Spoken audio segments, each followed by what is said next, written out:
Hi hello ನಮಸ್ಕಾರ ಸ್ನೇಹಿತರೆ, welcome back to my channel. 2025ರಲ್ಲಿ ವೈಕುಂಠ ಏಕಾದಶಿ ಆಚರಣೆ ಯಾವಾಗ? ವೈಕುಂಠ ಏಕಾದಶಿಯ ಮಹತ್ವವೇನು ಮತ್ತು ಆಚರಣೆ ಹೇಗೆ? ಬನ್ನಿ ನೋಡೋಣ. ಹಿಂದೂ ಧಾರ್ಮಿಕ ನಂಬಿಕೆಗಳ ಪ್ರಕಾರ ಏಕಾದಶಿ ತಿಥಿಗೆ ಬಹಳ ಮಹತ್ವವಿದೆ. ಈ ಶುಭ ದಿನದಂದು ಉಪವಾಸವಿದ್ದು ವಿಷ್ಣುವನ್ನು ಪೂಜಿಸಿದರೆ ಎಲ್ಲ ಪಾಪಗಳು ಪರಿಹಾರವಾಗುತ್ತವೆ ಎಂಬ ನಂಬಿಕೆ ನಮ್ಮಲ್ಲಿದೆ. ಅಲ್ಲದೆ ಪಿತೃದೋಷ ಕೂಡ ನಿವಾರಣೆ ಆಗುತ್ತದೆ. ಸೂರ್ಯನು ದಕ್ಷಿಣಾಯನದಿಂದ ಉತ್ತರಾಯಣಕ್ಕೆ ಪ್ರವೇಶಿಸುವ ಮುನ್ನ ಪ್ರತಿ ವರ್ಷ ಬರುವ ಏಕಾದಶಿಯನ್ನು ವೈಕುಂಠ ಏಕಾದಶಿ ಎಂದು ಕರೆಯಲಾಗುತ್ತದೆ. ಪುರಾಣಗಳ ಪ್ರಕಾರ ವಿಷ್ಣು ಗರುಡ ವಾಹನದ ಮೇಲೆ ಮುಕ್ಕೋಟಿ ದೇವತೆಗಳು ಭೂಲೋಕಕ್ಕೆ ಬಂದು ಭಕ್ತರಿಗೆ ದರ್ಶನ ನೀಡುವ ದಿನವಾಗಿದೆ. ಆದ್ದರಿಂದಲೇ ಈ ಏಕಾದಶಿಯನ್ನು ಮುಕ್ಕೋಟಿ ಏಕಾದಶಿ ಎಂದು ಕೂಡ ಕರೆಯುತ್ತಾರೆ. ಈ ಶುಭ ದಿನದಂದು ಸ್ವರ್ಗದ ಬಾಗಿಲು ತೆಗೆಯುತ್ತದೆ ಎಂಬ ನಂಬಿಕೆ ನಮ್ಮಲ್ಲಿದೆ. ವೈಕುಂಠ ಏಕಾದಶಿ ದಿನ ತಿರುಪತಿ ಮಾತ್ರವಲ್ಲದೆ ಹಲವು ದೇವಾಲಯಗಳಲ್ಲಿ ಉತ್ತರ ದ್ವಾರದ ಮೂಲಕ ಭಕ್ತರಿಗೆ ವಿಶೇಷ ದರ್ಶನದ ಸೌಲಭ್ಯ ಕಲ್ಪಿಸಲಾಗುತ್ತದೆ. ಮೋಕ್ಷವನ್ನು ಪಡೆಯಬೇಕಾದರೆ ಉತ್ತರ ದ್ವಾರಕ್ಕೆ ಭೇಟಿ ನೀಡಬೇಕು ಎಂಬ ನಂಬಿಕೆ ಇದೆ. ಈ ದಿನ ಉಪವಾಸವಿದ್ದು ಮಾಡುವ ಪೂಜೆಯು ಸಾವಿರಾರು ವರ್ಷಗಳ ತಪಸ್ಸಿನ ಫಲವನ್ನು ನೀಡುತ್ತದೆ.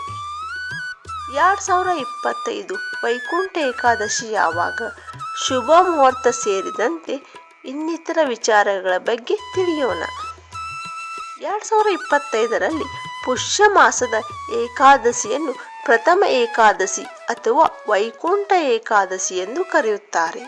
ಪಂಚಾಂಗದ ಪ್ರಕಾರ ಏಕಾದಶಿ ತಿಥಿಯು ಜನವರಿ 9, 2025 ಗುರುವಾರ ಮಧ್ಯಾಹ್ನ 12:22ಕ್ಕೆ ಪ್ರಾರಂಭವಾಗಿ ಮರುದಿನ ಅಂದರೆ 10 ಶುಕ್ರವಾರ 2025 ಬೆಳಿಗ್ಗೆ 10:19 ಇರುತ್ತದೆ. ಸೂರ್ಯ ರಶ್ಮಿಯು ಭೂಮಿಯನ್ನು ಸ್ಪರ್ಶಿಸುವ ಸಂದರ್ಭದಲ್ಲಿ ಇದ್ದ ತಿಥಿಯ ಲೆಕ್ಕದಂತೆ ವೈಕುಂಠ ಏಕಾದಶಿಯನ್ನು ಜನವರಿ 10ರಂದು ಆಚರಿಸಲಾಗುತ್ತದೆ.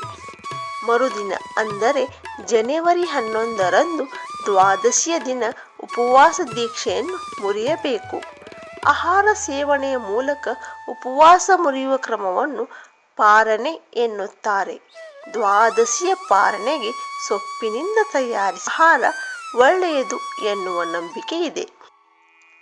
ವೈಕುಂಠ ಏಕಾದಶಿಯ ಮಹತ್ವವೇನು?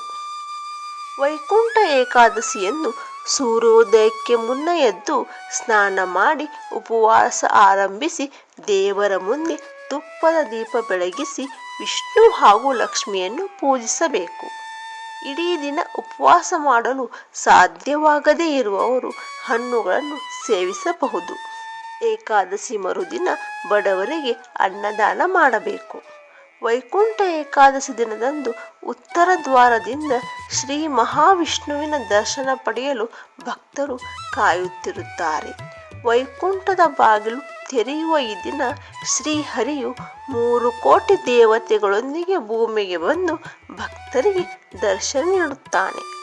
ಪುರಾಣಗಳ ಪ್ರಕಾರ ರಾಕ್ಷಸರ ಹಿಂಸೆಯನ್ನು ಸಹಿಸಲಾಗದೆ ದೇವತೆಗಳು ಉತ್ತರ ದ್ವಾರದ ಮೂಲಕ ವಿಷ್ಣುವನ್ನು ಭೇಟಿಯಾಗಿ ತಮ್ಮ ಕಷ್ಟವನ್ನು ಪರಿಹರಿಸುವಂತೆ ಮನವಿ ಮಾಡುತ್ತಾರೆ. ಆಗ ವಿಷ್ಣು ಮುರಾ ಎಂಬ ರಾಕ್ಷಸನನ್ನು ತನ್ನ ಏಕಾದಶ ಎಂಬ ಆಯುಧದಿಂದ ಸಂಹಾರ ಮಾಡಿ ದೇವತೆಗಳನ್ನು ರಕ್ಷಿಸುತ್ತಾನೆ.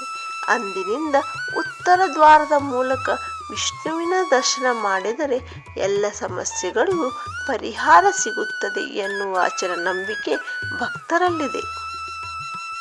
ಸ್ನೇಹಿತರೆ, ಈ ಮಾಹಿತಿ ನಿಮಗೆ ಇಷ್ಟವಾದಲ್ಲಿ ಒಂದು ಲೈಕ್ ಮಾಡಿ, ಮರೆಯದೇ ನಮ್ಮ ಚಾನಲನ್ನು ಸಬ್ಸ್ಕ್ರೈಬ್ ಮಾಡಿ. ಧನ್ಯವಾದಗಳು.